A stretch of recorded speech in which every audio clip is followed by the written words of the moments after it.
I surrender my life to you, Jesus.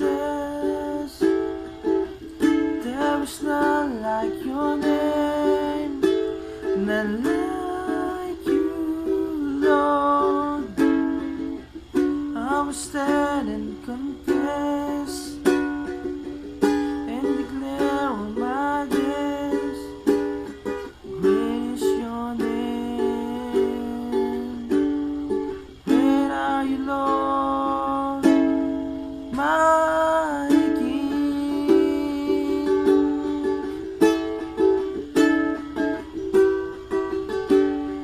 My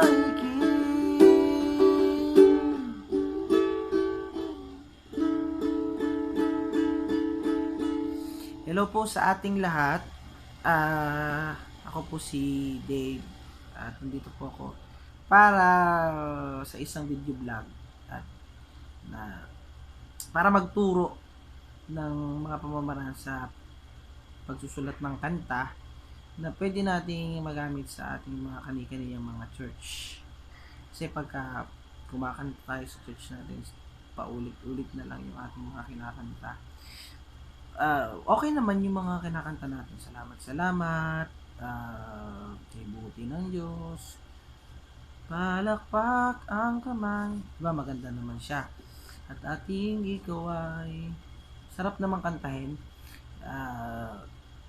Yung kasama natin ang Diyos, di ako malulungkot. Sarap naman siya kantahin. Pero, mas maganda pa rin tayo kung kakanta tayo ng mga bago. At paano tayo magkakaroon ng bagong kanta?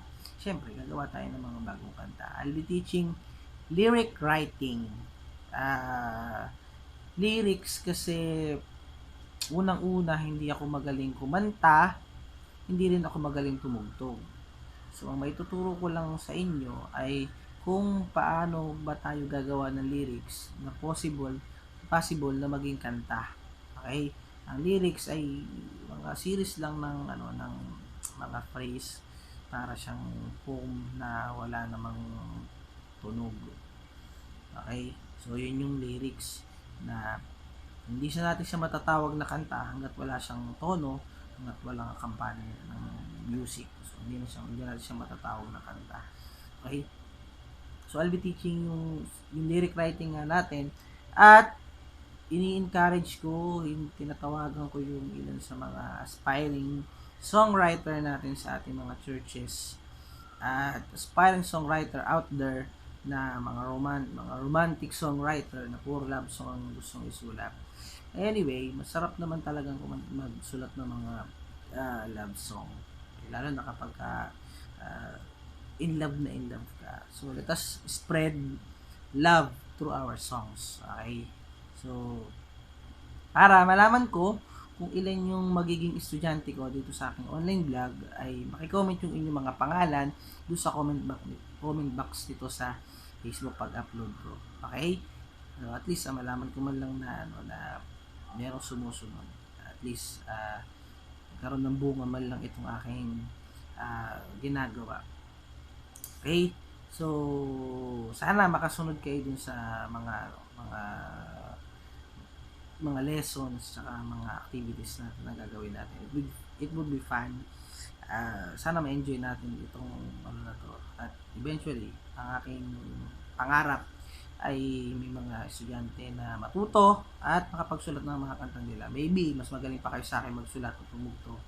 Magamit natin sa church yung mga kanta ninyo. Katulad nung ginawa namin doon sa kinanta ko kanina, yung My King na ginagamit namin sa church. Masarap awitin sa church yung kanta na kayo mismo ang gumawa.